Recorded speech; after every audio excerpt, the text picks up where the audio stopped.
sebelum berangkat umroh, jaga kesehatan baik-baik, latihan jalan kaki minimal 20 kilo.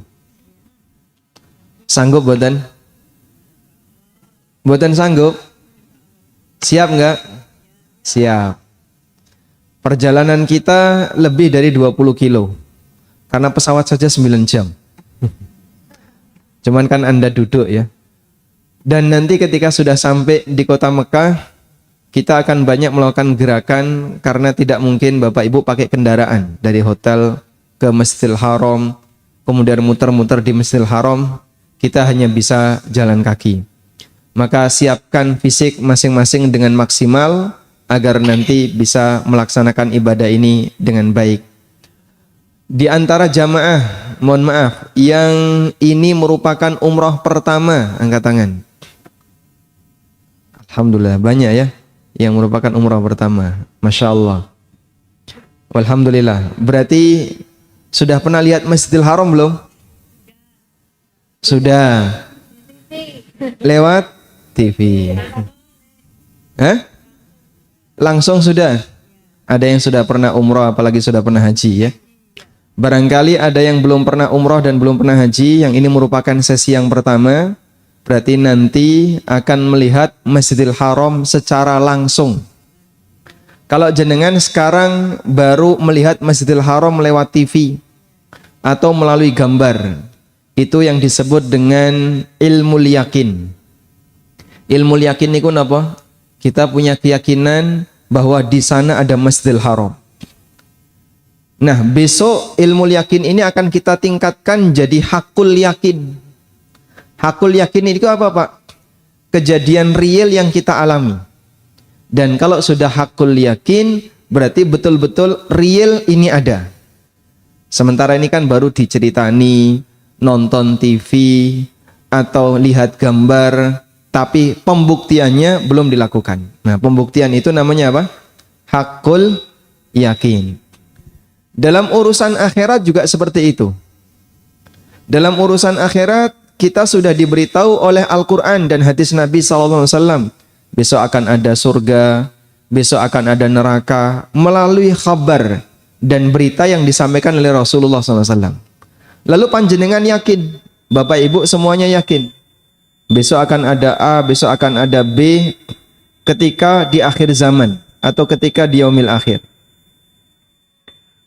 Maka status Anda yakin akan adanya semua itu disebut dengan ilmul yakin. Lalu saat melihat dari kejauhan, maka naik jadi ainul yakin. Begitu merasakan jadi hakul yakin. Sehingga yakin niku wonten pinten? Ada 3 tingkatan. Ilmul yakin, naik atas jadi ainul yakin, naik lagi jadi hakul yakin. Kalau sudah mengalami, namanya hakul yakin. Jenengan ketika di atas bis lihat Masjidil Haram dari kejauhan, maka jadinya apa? Ainul yakin.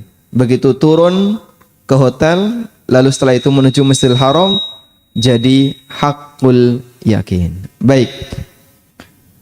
Kemudian Bapak Ibu yang dimuliakan Allah, tugas saya di sini mendampingi Bapak Ibu dari mulai keberangkatan start Yogyakarta dan juga pendampingan untuk edukasinya, plus nanti pendampingan di Tanah Suci sampai kepulangan. Doakan agar kami tim dari ANB bareng umroh bisa berjalan dengan lancar dan nanti kita sama-sama mendapatkan umroh yang diterima oleh Allah Subhanahu wa taala. Baik. Nanti saya akan berikan penjelasan global berkaitan dengan umroh, dan di sini sudah disiapkan meja berwarna merah untuk miniatur Ka'bah ya. Nanti kita akan berlatih bagaimana sih kegiatan umroh itu. Jadi Bapak Ibu yang kami hormati, tadi Al-Ustadz Abdus Salam Busra hafizahullah ta'ala, beliau adalah guru saya, telah menyampaikan pengantar bahwa umrah itu haji kecil. Umrah itu haji kecil. Karena kegiatan umrah itu hanya di seputaran Masjidil Haram. Kalau kegiatan haji, kita keluar dari kota Mekah sampai di Arafah, kemudian nanti ke Muzdalifah, lalu di Mina selama 3 hari, baru kemudian kembali ke Masjidil Haram. Sementara ketika kita berada di kegiatan umroh, hanya di seputaran Masjidil Haram. Baik, ada 2 titik tempat kita beribadah di Masjidil Haram. Pertama adalah pelataran Ka'bah yang disebut dengan Matof. Disebut dengan Matof. Coba share screen, Mas.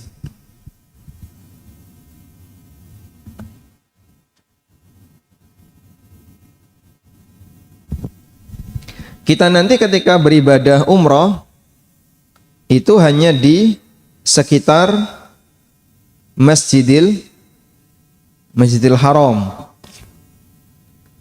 Di Masjidil Haram tempat kita ibadah itu hanya ada di 2 titik. Titik yang pertama adalah titik Ka'bah, di seputaran Ka'bah. Yang ini disebut dengan Matof atau tempat tawaf. Tempat tawaf namanya apa tadi? Matof. Kemudian di arah tenggara itu ada 2 bukit. 2 bukit kecil, yang sebelah kiri disebut Safa, yang sebelah kanan disebut Marwah. Tempat ini sebagai tempat sa'i disebut Mas'a. Mas'a artinya tempat sa'i. Kita hanya beribadah di 2 tempat ini. Pertama di Matof, yang kedua di Mas'a. Sudah? Nah, insya Allah nanti kita akan praktekkan gambaran secara umum bagaimana melaksanakan ibadah di 2 tempat ini. Baik. Tapi untuk menuju tempat ini yang semuanya ada di dalam Masjidil Haram, persiapannya jauh. Jauhnya dari mana, Pak? Dari kota Madinah. Kita mengambil mikot dari kota Madinah.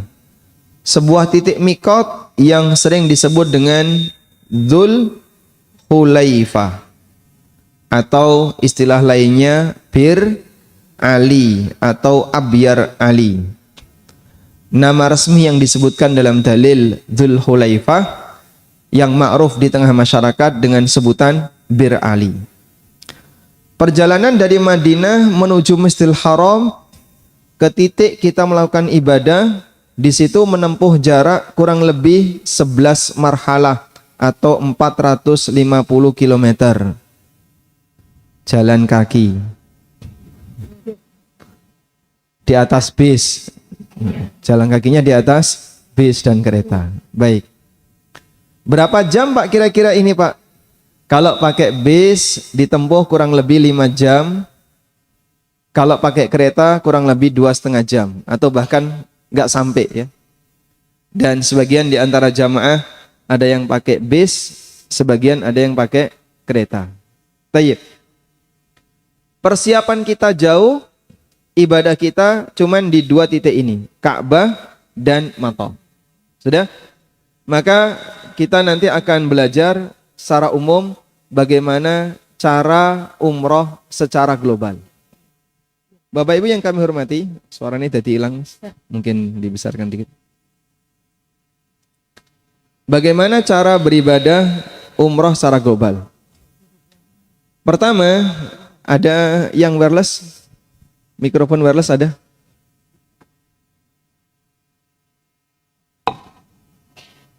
Oke, nyun sewu ya. Saya pakai mikrofon wireless. Boleh saya turun? Enggak boleh? Nggak boleh.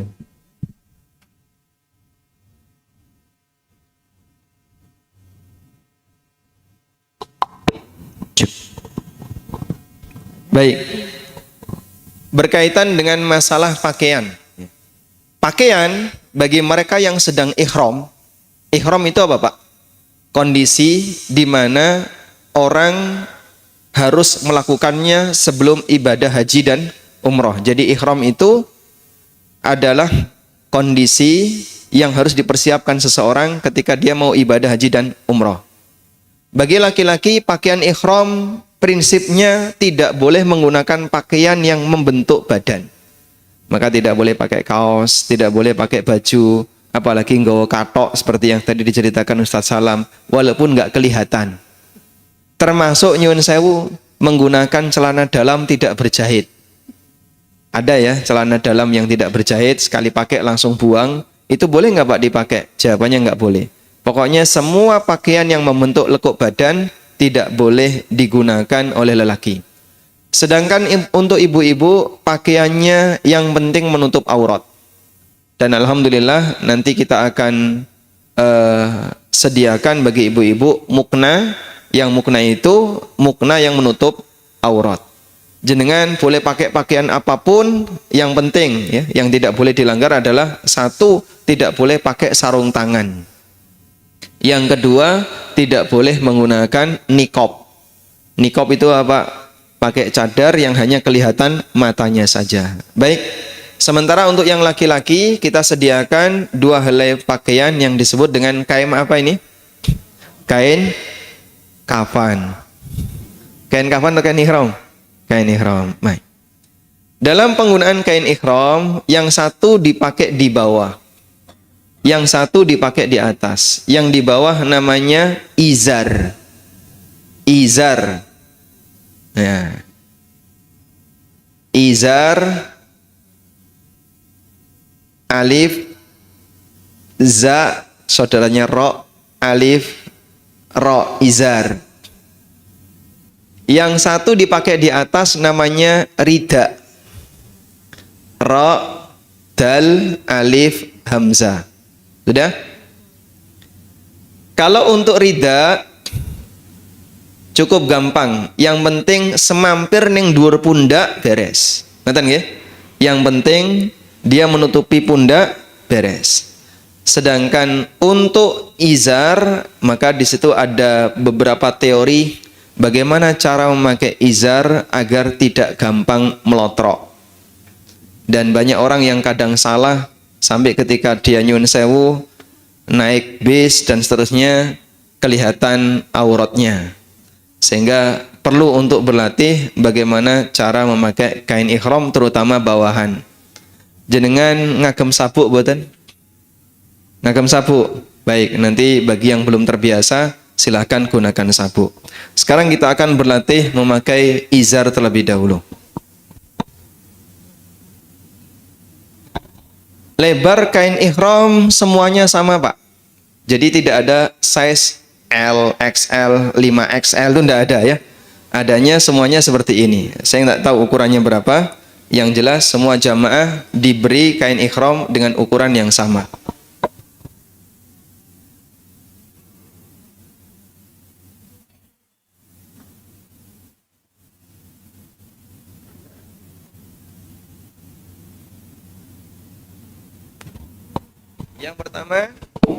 Yang pertama, pertemukan 2 ujungnya dan Bapak Ibu pegangi di tangan sebelah kiri. Seperti ini. Ya. Kemudian posisikan badan Anda di tengah. Lalu kalau merasa size ukuran Anda besar, maka agak serong ke kiri. Kalau size-nya kecil kayak saya, walhamdulillah, boleh di tengah. Bisa seperti ini, bisa di tengah. Jangan terlalu ke pinggir ke kanan ya. Pokoknya pastikan bisa di tengah atau lebih baik serong kiri. Sudah? Selanjutnya sebelah kanan dilipat duluan. Sebelah kanan lipat duluan. Nah, seperti ini. Berikutnya kain ujung satu ditarik ke belakang. Ini barangkali butuh bantuan temannya. Mungkin Bapak Ibu tidak atau Bapak-bapak tidak bisa melakukan sendiri sehingga nanti bisa saling membantu ditolong oleh temannya. Makanya sebelum pakai ini pastikan celana masih terpasang. Udah pas ngenggul malah ucul bahaya gitu. Baik. Sudah? Coba Mas bantu tarik ke belakang.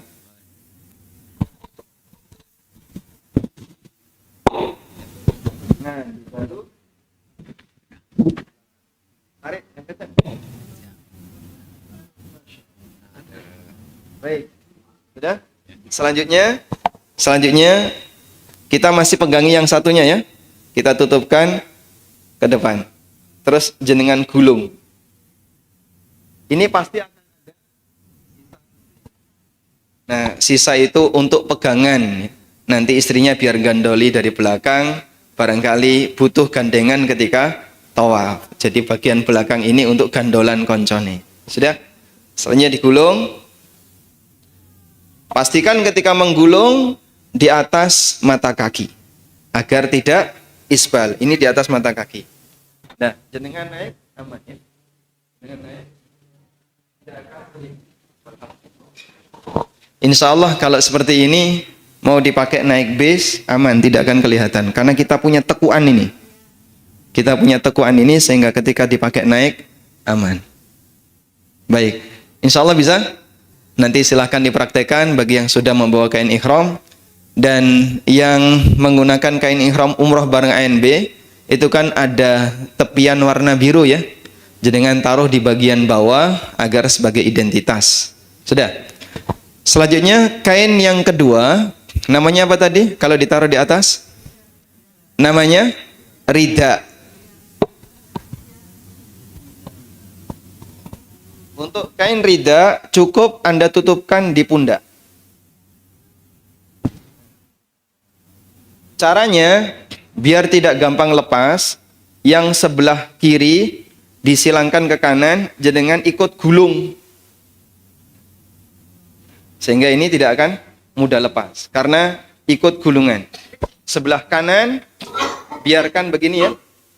Kemudian tutupkan ke sini. Nah. Baik.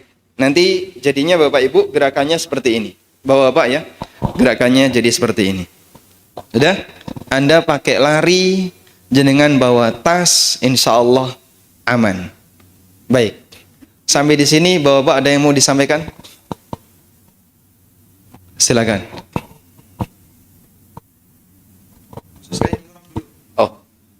Kalau pakaiannya nggak apa-apa ya sama. Ya. Jadi saya pernah membaca di sebuah hadis Rasul riwayat Ahmad, hendaklah seorang di antara kamu berihram dengan memakai kain dan selendang serta sandal. Nah, sandal ini seperti apa konteksnya, Ustadz? Apakah kita pakai setiap hari atau seperti apa? Jadi sepanjang ihram selama Bapak Ibu belum tahallul tidak boleh mengenakan beberapa pakaian yang dilarang. Pertama, tidak boleh pakai celana, tidak boleh pakai komis, gamis, tidak boleh pakai baju. Intinya pakaian yang membentuk lekuk badan ya. Kemudian tidak boleh pakai sepatu. Sepatu masa silam itu tingginya menutupi mata kaki. Sepatu hak tinggi. Oleh karena itu Nabi SAW melarang itu semuanya dan hanya boleh pakai sandal. Maka nanti jenengan kami sarankan berangkat safar pakai sepatu monggo. Tapi ketika sudah sampai di sana berangkat dari Bir Ali Dzul Hulaifah, jenengan ganti sandal. Sing paling gampang sandal jepit.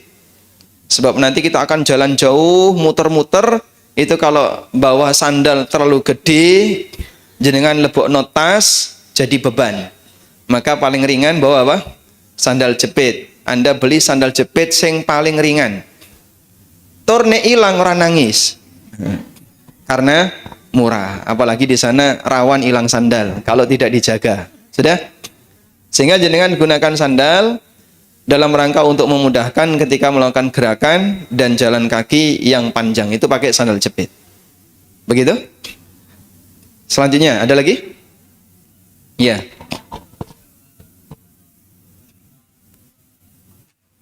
Ketika tawaf bawa tas boleh, pakai topi nggak boleh. Jadi peci, topi semuanya nanti harus dilepas. Seorang yang ihram lelaki tidak boleh memakai pakaian yang nempel di badan yang bentuknya topi, kaos, baju dan seterusnya. Tapi jam tangan, sabuk, kemudian tas semuanya boleh, kacamata boleh. Begitu? Baik. Selesai kita memakai pakaian seperti ini, kita sudah memakai seperti ini dari Madinah di Dzul Hulaifah. Di mana? Dzul Hulaifah. Selanjutnya kita naik bis dalam kondisi sudah memakai seperti ini. Saat naik bis nanti semuanya duduk, akan dicek oleh pembimbing. Apakah sudah aman atau belum? Maka jenengan harus lapor. Kalau enggak nanti tidak dibuka gitu. Pak, sudah bersih belum Pak? Sudah. Kalau jenengan sudah aman semuanya kayak tadi ya. Jangan sampai aman Pak Ustadz, aku nggawa katok. Jangan sampai itu terjadi ya. Setelah semuanya aman, sudah tidak ada larangan yang masih melekat, maka pembimbing akan memberikan panduan dengan mengucapkan ihlal. Apa itu ihlal? Ihlal adalah lafaz pertama yang dinyatakan oleh orang yang mau umroh atau haji, karena kita umroh ya berarti umroh, atas nama dirinya atau atas nama orang lain. Kalimatnya sederhana. Labbaik Allahumma umratan. Coba ditirukan. Labbaik Allahumma. Ulangi lagi. Labbaik Allahumma umratan. Baik. Kalau jenengan umroh atas nama orang lain, misalnya saya sudah pernah umroh Pak, saya mau umroh atas nama orang lain, syaratnya harus sudah pernah umroh. Yang kedua, dia nanti mengucapkan kalimat ihlalnya ditambahi labbaik Allahumma umratan an nyebut nama, an abi, an ummi, atas nama bapakku, atas nama ibuku. Setelah dia mengucapkan kalimat labbaik Allahumma umratan. Paham insyaallah? Baik. Nanti akan dipandu oleh pembimbing. Setelah itu bis berangkat. Begitu bis berangkat langsung melewati batas tanah suci. Nah, batas tanah suci itu kalau ada orang yang sudah melewati batas tanah suci kok dia belum mengucapkan dan belum punya niat untuk umrah, maka kudu balik. Kalau enggak, nanti dia harus bayar dam. Tapi kalau sudah punya niat, maka dia sah dan lanjut perjalanan. Sudah? Kita melakukan perjalanan di sepanjang jalan yang jaraknya berapa tadi? 450 kilo. Silakan memperbanyak membaca talbiyah. Labbaik Allahumma labbaik. Labbaik la syarika laka labbaik. Ibadahnya apa Pak? Enggak ada. Cuman silahkan banyak berzikir, bertalbiyah, istirahat. Sudah? Nanti bis akan mengantarkan Anda dalam jarak 450 kilo dengan waktu tempuh 5 jam tadi sampai di hotel kota Mekah. Bapak-bapak kemudian turun dari bis, lalu pembagian kunci, makan malam, kemudian kita briefing. Mau umroh jam berapa? Dan masing-masing pembimbing nanti akan bertanggung jawab untuk menentukan jam berapa umroh. Insya Allah Bapak Ibu disediani headset. Disediani headset. Sudah? Maka tolong bawaan di tas kecil, bawa tas kecil, dikasih ya. Tasnya kayak gimana? Coba minta tolong tasnya ditampakkan. Bawaan di tas kecil itu jangan terlalu banyak. Jangan sampai ya di tas kecil diiseni emas kilo, gelang keroncong, bingle, dan seterusnya. Nggawa hand body, nggawa apa, blek-blek. Wah, nanti jadi beban. Seperlunya saja. Apa saja kira-kira Pak? Tisu. Ibu-ibu yang bawa gunting silahkan taruh di situ. Kemudian obat-obatan jangan lengkap ya, terlalu banyak nanti jadi beban. Obat yang penting saja. Misalnya Bapak obat kuat, perlu nggak Pak? Hah? Nggak perlu. Jenengan bawa botol kecil ini ya. Ini botolnya kegedean. Nanti silahkan bawa botol kecil yang bahannya ringan. Nek Tupperware atau kantepan ya. Yang bahannya ringan saja. Misalnya botol air mineral yang 600 ml itu kegedean ya. Yang 400 ml nanti bisa diisi dengan air mineral. Sekarang sudah nggak boleh lagi ngisi zam-zam pakai botol. Oleh pemerintah dilarang. Sudah ada larangannya. Sehingga nanti kita isi air mineral. Nanti sepanjang perjalanan ngelak dan seterusnya itu bisa diminum. Udah? Yang kedua, bawa tas sandal atau kresek sandal.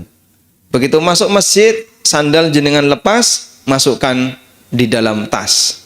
Udah? Kemudian yang ketiga, obat yang sangat penting. Misalnya, saya gampang pusing Pak Ustadz, baik bawa obat pusing. Gampang bingung, bawa obat bingung. Ya. Gampang stres, bawa obat stres. Sesuai dengan kebutuhan yang mendesak. Kalau nggak terlalu mendesak, sebaiknya jangan dibawa. Udah?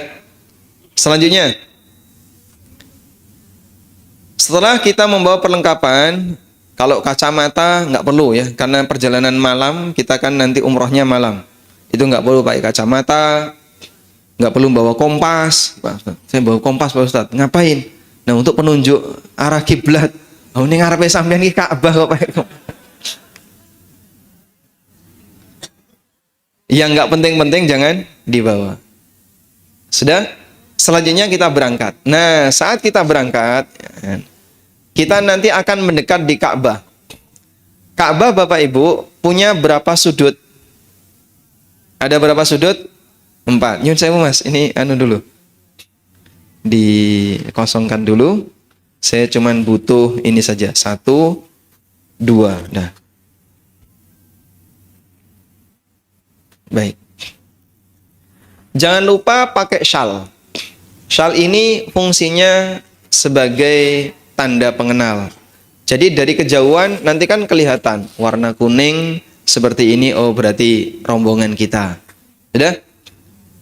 Di Ka'bah ada berapa sudut? 4. 4 sudut itu apa saja? 1. Rukun Hajar Aswad. Saya kasih tanda ini ya. Sudah? Setelah rukun Hajar Aswad, berikutnya adalah rukun apa? Ini kalau ditarik lurus sampai Irak, maka disebut dengan rukun Iraqi. Kemudian beralih berikutnya ditarik lurus sampai Syam, maka disebut rukun Syami. Berikutnya rukun yang terakhir ditarik lurus sampai Yaman, maka disebut rukun rukun Yamani. Saya kasih tanda ini. Baik, hanya ada 2 tanda di 2 sudut Ka'bah. Dan nanti juga ada tanda itu. Tandanya garis, ya. Kain bergaris dari atas sampai bawah. Warna emas. Karena kiswah Ka'bah warnanya apa? Hitam. Nanti ada garis warna emas. Hanya di 2 titik ini. Baik. Jenengan masuk Masjidil Haram itu dari jauh dengan Ka'bah. Sudah membaca doa. Doa masuk masjid. Gimana doa masuk masjid? Bismillah. Wassalatu wassalamu ala rasulillah. Allahumma ftahli abwaba rahmatik. Selanjutnya, pintu masuknya kurang lebih ada di sana. Hajar Aswad di sini. Nanti lurus dengan Hajar Aswad itu ada lampu hijau yang ditempel di dinding Masjidil Haram. Lurus dengan Hajar Aswad. Dah? Nanti bareng-bareng rombongan akan mendekat ke sana. Nah, kalau sudah mendekat ke Hajar Aswad, maka dilakukan iddiba. Iddiba. Napa niku iddiba, Pak? Membuka pundak kanan atau kiri? Kanan atau kiri? Jangan sampai salah ya. Ini sensitif politik. Yang dibuka kanan atau kiri? Kanan. Nah, makanya yang sebelah kanan tadi ditaruh di atas ya, agar gampang dibuka. Jenengan buka sebelah kanan. Nah, sebelah seperti ini. Baik. Sebelah kanan terbuka. Sudah? Kemudian langsung mendekat ke Hajar Aswad. Begitu lihat Ka'bah, labbaik Allahumma labbaik, talbiyah itu semuanya dihentikan. Sejak lihat Ka'bah. Bahkan ada yang mengatakan sejak masuk Masjidil Haram sudah tidak bertalbiyah. Jadi talbiyah itu dibaca ketika di perjalanan, ketika menuju Masjidil Haram. Begitu sudah masuk Masjidil Haram, talbiyah dihentikan. Selanjutnya kita lihat Ka'bah. Saat lihat Ka'bah, Bapak Ibu boleh membaca doa apapun. Allahumma antas salam wa minkas salam wa ilaika ya'udus salam tabarakta rabbana ya dzal jalali wal ikram, atau kalimat-kalimat apapun, karena tidak ada doa yang baku berkaitan dengan doa melihat Ka'bah. Allahumma zid lahu hada, ya Allahumma zid hadzal baita syarafan wa karama Ya Allah, tambahkanlah kemuliaan untuk rumah ini. Bisa juga demikian. Sudah? Sesampainya di Hajar Aswad, Bapak Ibu mungkin tidak akan lihat Hajar Aswad karena jauh. Ini penuh dengan orang. Sehingga Hajar Aswad sing ndi to Pak Ustadz kok gak ketok ngono. Mungkin tidak kelihatan, tapi yang jadi acuan lampu hijau yang lurus dengan Hajar Aswad. Sehingga arah pandangan mata kita justru ke lampu hijau. Saat sudah lurus lampu hijau, lihat pojokan Ka'bah. Oh, ini Hajar Aswad. Hajar Aswadnya ada di bawah, tapi pojokannya tinggi sehingga kelihatan. Baik, dalam hal ini ada 4 sunnah. 1, mencium langsung. Sudah? Tapi ini susahnya luar biasa dan antrinya panjang, berbahaya, nampaknya mustahil untuk bisa terlaksana dalam waktu cepat. Sehingga kita tidak mungkin bisa mencium. Sudah? Sunnah mencium ini susah. Sunnah yang kedua, disentuh pakai tangan, lalu tangannya dicium. Sunnah yang ketiga, menggunakan tongkat. Menggunakan tongkat, tongkatnya disentuhan ke Hajar Aswad, kemudian tongkatnya dicium. Sunnah yang keempat, cukup berisyarat, melambaikan tangan. Baik, dan semua sunnah itu, baik yang pertama maupun yang keempat, apapun yang kita lakukan, sambil mengucapkan Bismillahi Allahu Akbar. Yang hanya bisa kita lakukan hanya yang keempat. Kalau pakai tongkat bisa nggak Pak? Jenengan yang nggawa galar dawa ngono nggih saged. Tapi nggawa galar yang dawa ngono Pak nggih. Itu mungkin bisa. Tapi kita hanya mungkin bisa pakai isyarat tangan. Nah, kalau pakai isyarat tangan tidak perlu dicium. Mohon untuk tidak latah. Liyane do mencium ya Pak. Sampean ra usah melu-melu nggih. Yang sesuai sunnah Nabi sallallahu alaihi wasallam tidak mencium. Nabi sallallahu alaihi wasallam hanya berisyarat tangan sambil mengucapkan apa? Bismillahi Allahu Akbar. Dah? Kemudian lanjut tawaf. Dipahami insyaallah? Coba isyarat tangan. Bismillahi Allahu Akbar. Cuman sekali saja. Bismillahi Allahu Akbar. Kemudian lanjut tawaf. Bagi laki-laki dianjurkan untuk berlari kecil yang disebut dengan rimal. Berlari kecil. Tapi karena padatnya jamaah, mungkin Bapak seperti lari di tempat. Pelan sekali.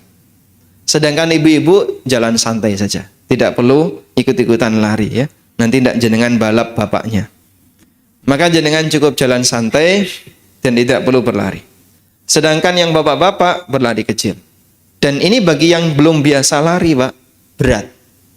Karena harus lari di tempat kok gak tekan-tekan toh Pak Ustadz. Satu putaran itu loh lama sekali. Padahal jenengan kalau muter Ka'bah andekan kosong itu cepat. Tapi karena saking padatnya kita harus ngantri, tidak boleh berdesak-desakan, dibuat santai. Sudah? Sambil lari-lari kecil. Apa yang dibaca nanti Bapak Ibu diparingi buku ini. Ini isinya doa-doa dari mulai safar sampai pulang, plus juga doa ketika berkegiatan di Masjidil Haram.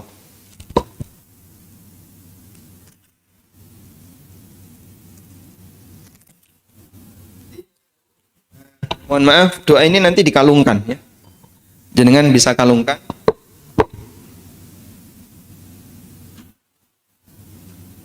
Dan kita sudah men-setting seperti ini, jadi gampang dibaca kayak gini. Nanti ada doa labbaik Allahumma umratan. Nah. Kemudian ada doa apa lagi? Doa labbaik Allahumma labbaik, doa masuk masjid, semuanya ada.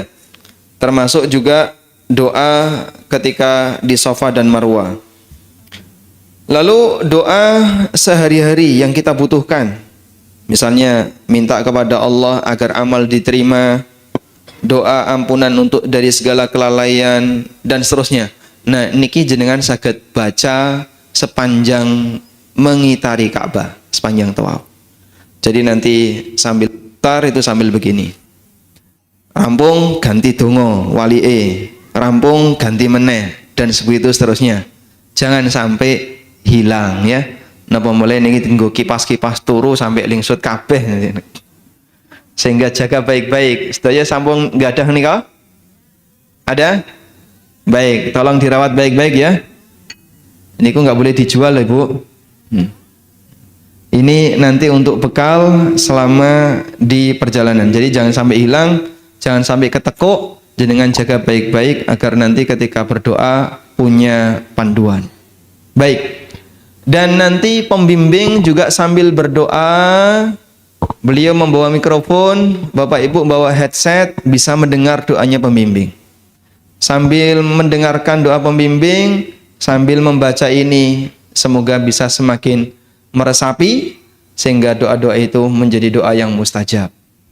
Nah, putaran demi putaran, ketika kita sudah sampai pada sudut ini apa namanya tadi? Apa tadi namanya Pak? Rukun Yamani. Ketika sudah sampai di rukun Yamani, dianjurkan untuk menyentuh. Nek iso, ya.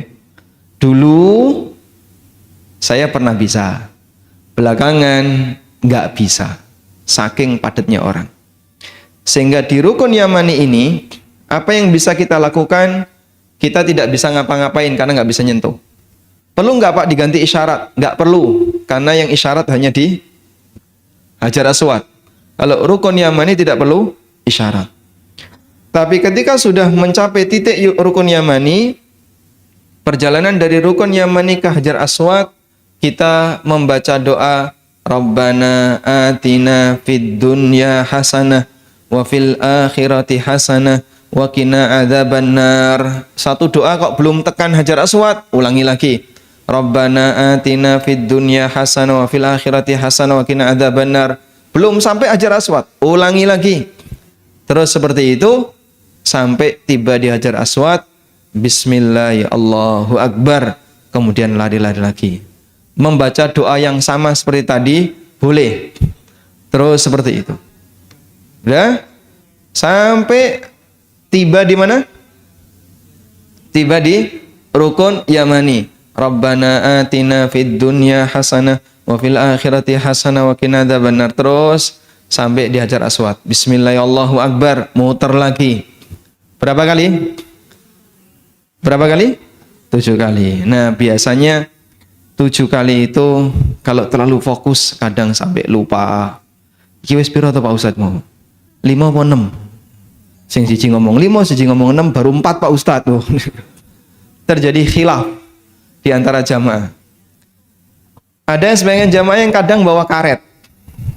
Satu putaran karet dipindah dari kiwa ke kanan, satu putaran lagi karet dipindah, 3 putaran karet dipindah, begitu 4 bingung. Iki mau ngiwon nengen mau nengen ngiwon dan malah repot nih kayak gini. Baik. Sehingga nanti satu sama lain saling mengingatkan untuk memastikan jumlah putarannya jangan sampai kurang. Kalau kelebihan karena lupa, insya Allah tidak masalah. Tapi nek kurang kudu ditambahi. Sudah? Nah, selesai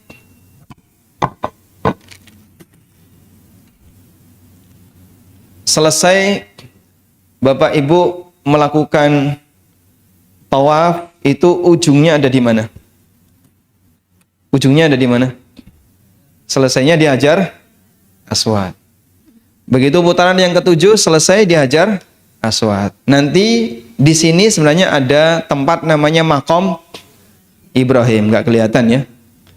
Jadi setelah Hajar Aswad nanti ada tempat namanya Maqam Ibrahim. Nah, di Maqam Ibrahim ini apa sih Pak? Bukan makam Ibrahim ya. Ini bukan kuburannya Nabi Ibrahim. Dulu Maqam Ibrahim itu mepet Ka'bah. Dulu.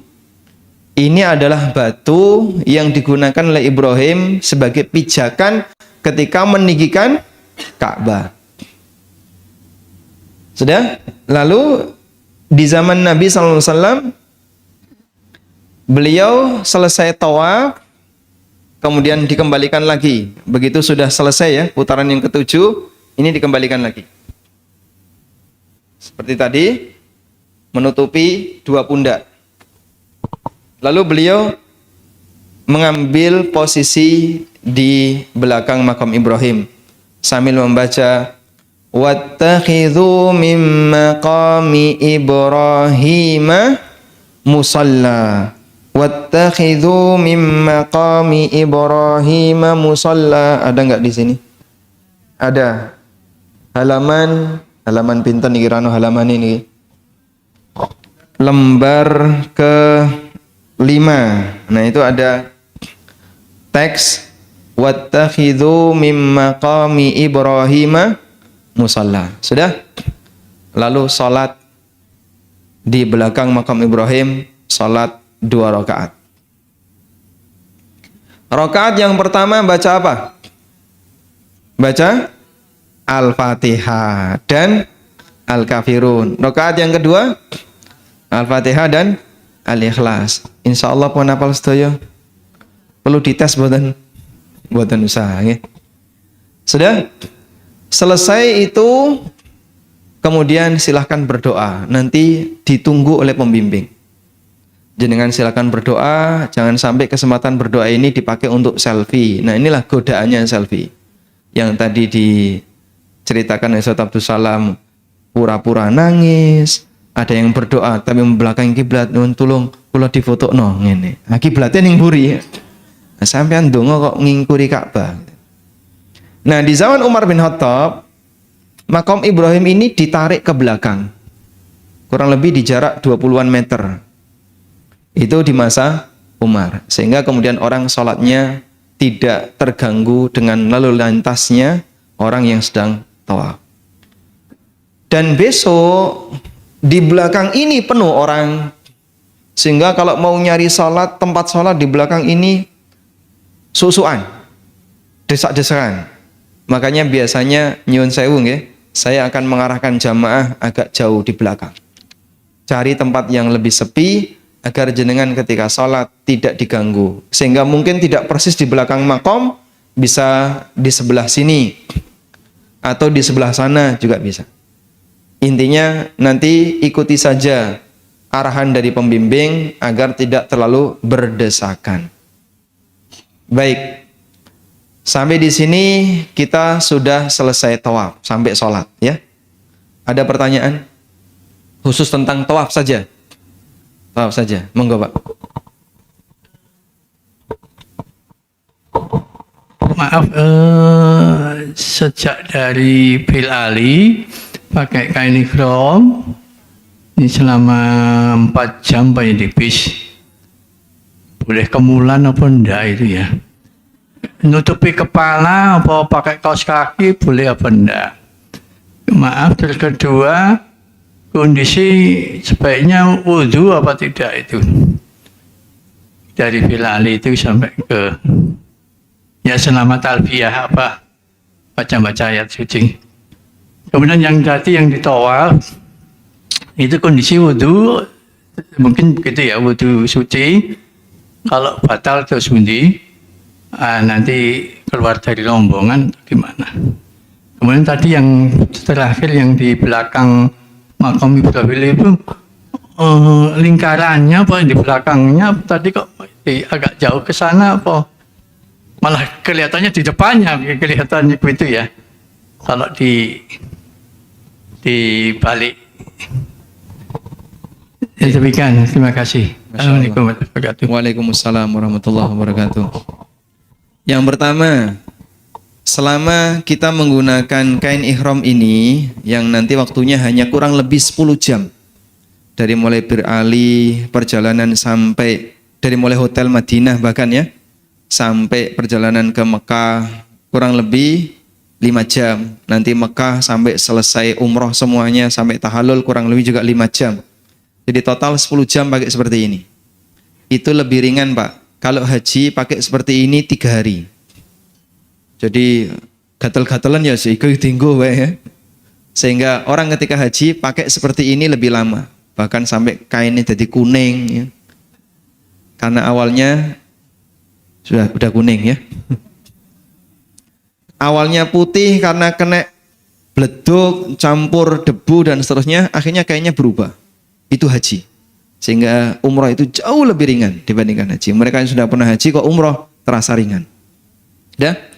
Nah, sepanjang pakai seperti ini nggak boleh tutup kepala. Maka kemulan sampai nutup kepala nggak boleh. Bolehnya kemulan sampai leher. Tapi kan tidak ada kegiatan tidur bersama toh nggih? Kalau haji ada mabit di Muzdalifah itu tidur. Nah itu tanpa kemulan. Adanya hanya tidur tapi tidak boleh kemulan. Yang kedua, boleh nggak pakai kaos kaki? Boleh tapi tidak boleh nutupi mata kaki. Nah kaos kaki yang tidak menutupi mata kaki jarang. Nggih wonten nggih, tapi jarang.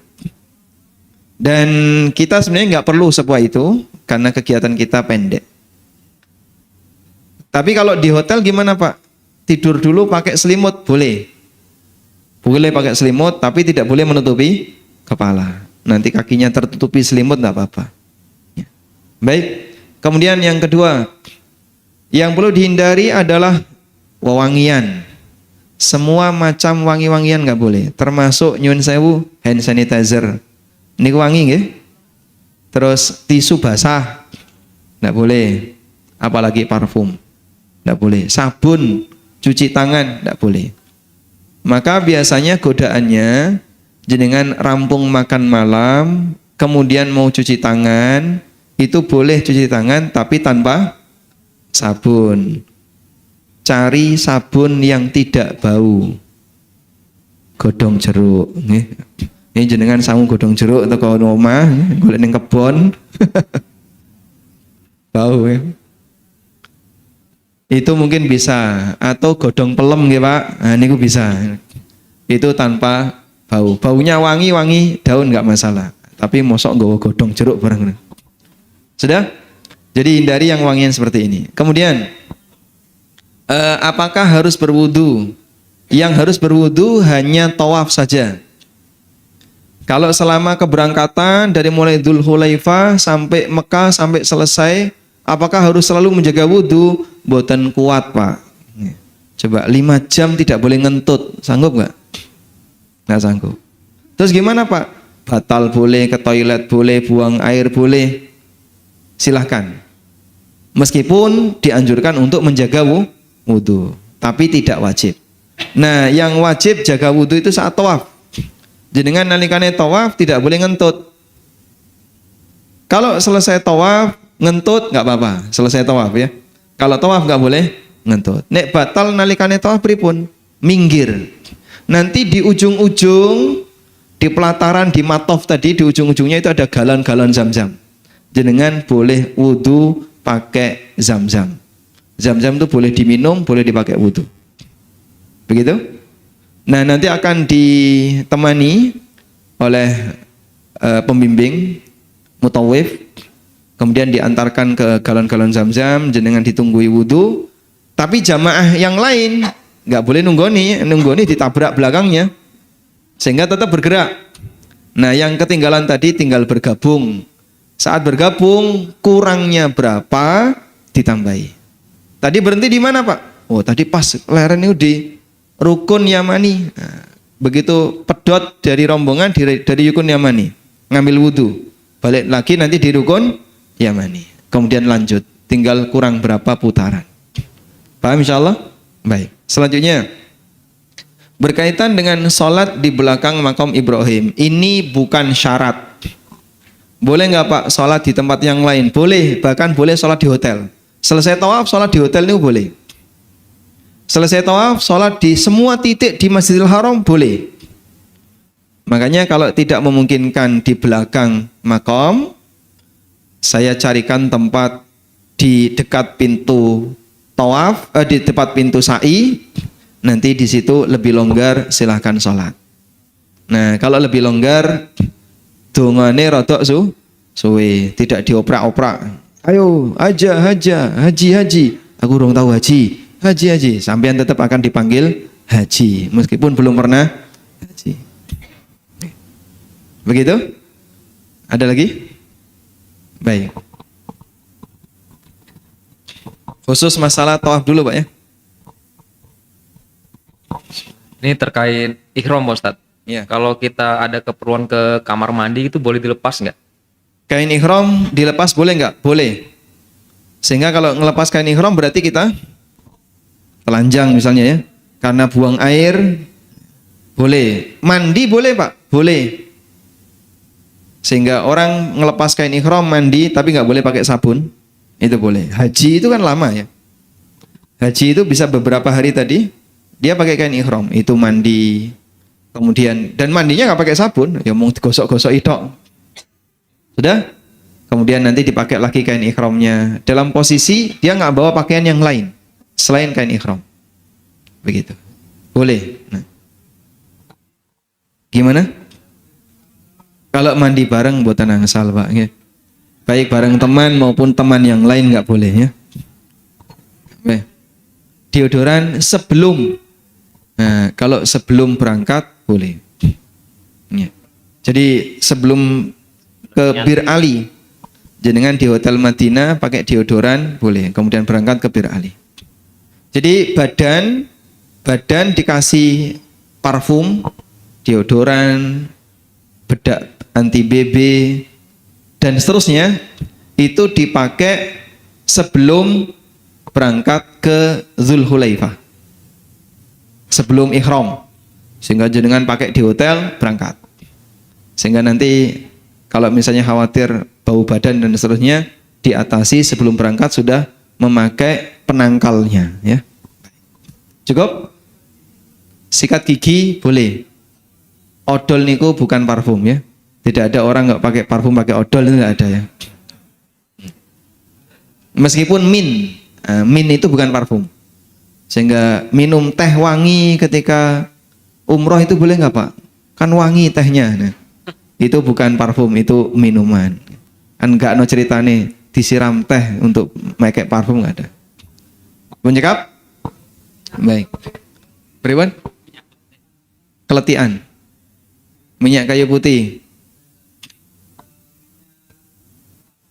Minyak kelapa. Untuk krim. Minyak kelentik biar glowing. Insya Allah tidak apa-apa karena minyak kelentik bau nggak? Bau minyak itu bukan parfum. Bau yang itu bukan parfum. Minyak kayu putih, minyak telon. Minyak telon wangi ya? Wangi, kalau telon jangan ya. Minyak kayu putih dan seterusnya. Misalnya perut kembung, masuk angin, pakai minyak kayu putih boleh. Karena itu obat, bukan parfum. Minyak yang fungsinya obat boleh, karena bukan parfum. Oke, tadi monggo. Terima kasih. Assalamualaikum warahmatullahi wabarakatuh. Waalaikumsalam warahmatullahi wabarakatuh. Ustadz mohon infonya dan penjelasannya, informasinya bagi yang tawaf di lantai bawah itu hanya khusus bagi yang umroh. Apabila kita akan melakukan tawaf di luar umroh itu bolehkah di lantai bawah? Kemudian konon katanya bisa diakali dengan pakai baju ihram, cuman pakai celana gitu, boleh apa enggak gitu. Terima kasih. Baik. Sesuai dengan aturan yang berlaku kita penuhi ya. Sehingga kalau kita tidak sedang umroh, tidak sedang ihram, sebaiknya jangan ngambil jatah tawaf di tempat tawaf. Karena itu jatahnya untuk orang yang sedang ihram. Maka kami sarankan ya sebaiknya tidak dilakukan. Kalau mau tawaf lantai 3 rooftop, tapi ya tambah dowo ya. Satu putaran itu 800 meter. Ping pitu. Berarti berapa itu? 3,5 kilo, 4 kilo ya. Jalan 4 kilo. Insya Allah yang lemak-lemaknya itu hilang insya Allah ya. Makanya jangan khawatir yang kira-kira berlemak, walhamdulillah ada sarana untuk melebur lemak. Menjawab? Jadi sebaiknya kita tidak rekomendasikan yang kayak gitu, karena itu jatahnya orang yang sedang ihram.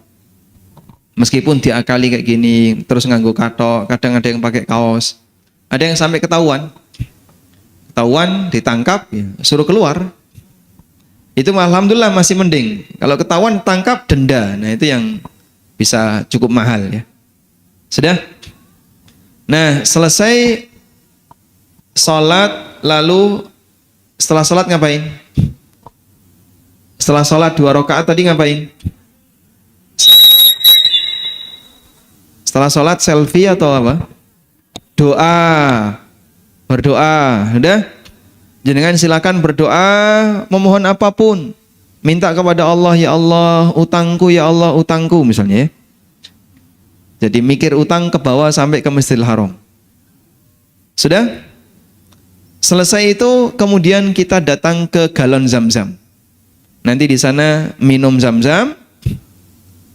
Kemudian dituangkan ke atas kepala, dibasahi. Selesai itu lalu kita menuju tempat sa'i. Di tempat sa'i ada apa di tempat sa'i? Ada 2 bukit, Safa dan Marwa. Safa itu yang sebelah kanan kalau dari arah Ka'bah. Marwa itu yang sebelah kiri. Anggaplah misalnya minta tolong 1 koper lagi, nyun tolong Mas. 1 koper lagi yang ada di luar. Koper di sebelah sana, ini Safa ya. Anggaplah ini Safa. Kemudian nanti ada 1 koper lagi di sebelah kiri adalah Marwa. Sudah? Selesai sholat, kemudian minum Zam-Zam, kemudian disiramkan ke kepala sebagian, jangan banyak-banyak Pak ya. Ojo 1 liter disiramkan teles kabeh Pak. Cukup sedikit saja, misalnya setengah gelas siramkan sehingga basah kepala kita. Ibu-ibu juga sama. Lalu nanti menuju ke sofa. Saat naik ke sofa, kita baca apa?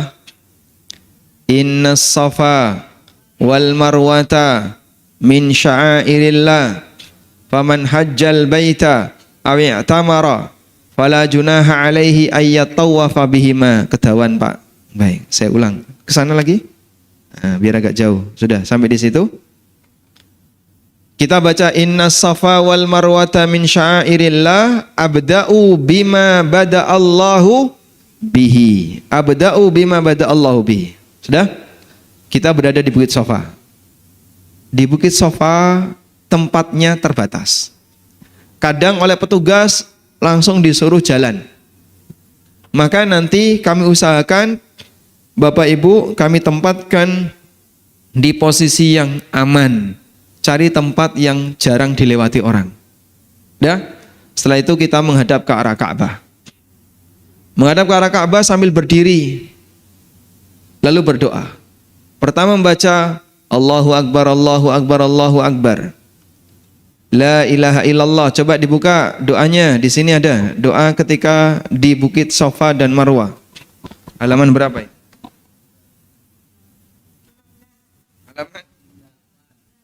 Halaman 15. Halaman 15. Tulisannya gini. Doa Safa dan Marwah. Halaman 15. Sudah? Allahu Akbar, Allahu Akbar, Allahu Akbar. La ilaha illallah wahdahu la syarikalah. Lahul mulku wa lahul hamdu wa huwa ala kulli syai'in qadir. La ilaha illallah wahdah anjaza wa'da wa nasara abdah wa hazamal ahzaba wahdah. Lalu jenengan berdoa. Allahumma, Allahumma, Allahumma, Allahumma. Selesai berdoa, diulangi lagi. Allahu Akbar, Allahu Akbar, Allahu Akbar. La ilaha illallah wahdahu la syarikalah. Lahul mulku wa lahul hamdu wa huwa ala kulli syai'in qadir. La ilaha illallah wahdah anjaza wa'da wa nasara abdah wa hazamal ahzaba wahdah. Terus berdoa. Allahumma, Allahumma, Allahumma, Rabbi, Rabbi, Rabbi. Selesai. Terus baca lagi. Allahu Akbar, Allahu Akbar, Allahu Akbar. La ilaha illallah wahdahu la syarikalah. Lahul mulku wa lahul hamdu wa huwa ala kulli syai'in qadir. La ilaha illallah wahdah anjaza wa'da wa nasara abdah wa hazamal ahzaba wahdah. Berdoa. Selesai, lanjut perjalanan.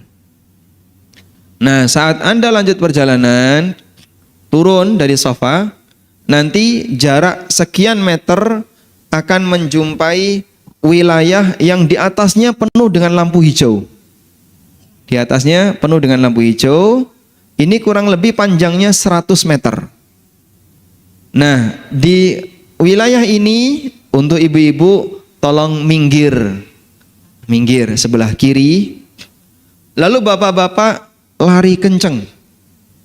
Lomba lari ya. Lari kenceng. Sambil membaca Rabbighfir warham innaka antal azul akram. Rabbighfir warham innaka antal azul akram. Jenengan larinya kencang. Makanya ibu-ibu saya minta minggir, kenapa? Nanti tidak ketabrak jamaah yang gede-gede itu ya. Dari India, mungkin dari Irak, dari Mesir. Kalau ketabrak dadi gawe. Sehingga jenengan setelah lari kencang, nanti sampai di ujung lampu, kemudian jalan pelan sambil nunggu ibu-ibunya. Kumpul, jalan lagi. Menuju Bukit Mar.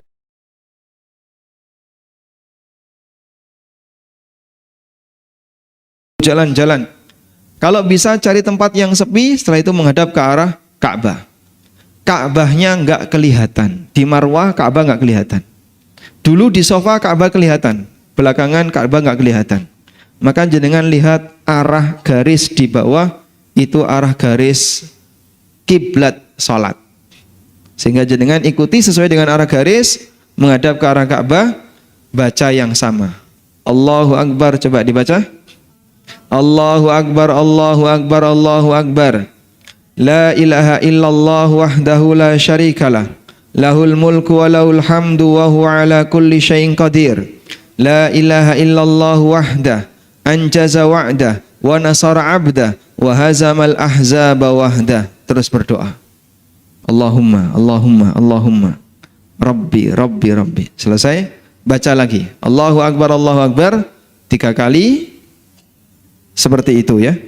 Diulangi berapa kali? 3 kali. Kemudian turun. Turun. Nanti jarak kurang lebih 400 meter ada lampu hijau tadi. Terus jenengan lari. Kencang. Ibu-ibu minggir lagi seperti tadi ya. Lari. Setelah sampai di ujung, kemudian jalan santai sambil nungguin. Nah, saat berada di lampu hijau tadi baca apa? Rabbighfir warham innaka antal a'azzul akram. Rabbighfir warham innaka antal a'azzul akram, sampai di ujung. Setelah itu jalan santai. Baik. Antara Sofa dan Marwah ini baca doa apa? Bebas. Jenengan baca doa A, doa B, ngobrol boleh nggak Pak? Boleh. Santai dulu Pak, capek duduk, boleh. Tapi jangan tiduran ya. Kok nggak kebablasan. Sehingga nyantai duduk, kok ketemu subuh, masuk adzan subuh, baik. Kita persiapan sholat subuh. Selesai sholat subuh, kemudian lanjut lagi. Tadi kurang berapa? Sudah? Seperti itu terus berapa kali? 7 kali. Yang terakhir di mana? Di Marwah. Begitu yang terakhir di Marwah, jenengan langsung belok kanan. Di sebelah kanan ini nanti ada pintu keluar Masjidil Haram. Jelang belok kanan, nah nanti akan dicarikan tempat yang longgar. Ibu-ibu bisa tahalul pakai gunting yang sudah dibawa. Baik. Punya gunting kecil? Punya. Kalau naik pesawat, gunting ditaruh mana? Di bagasi. Koper besar ya.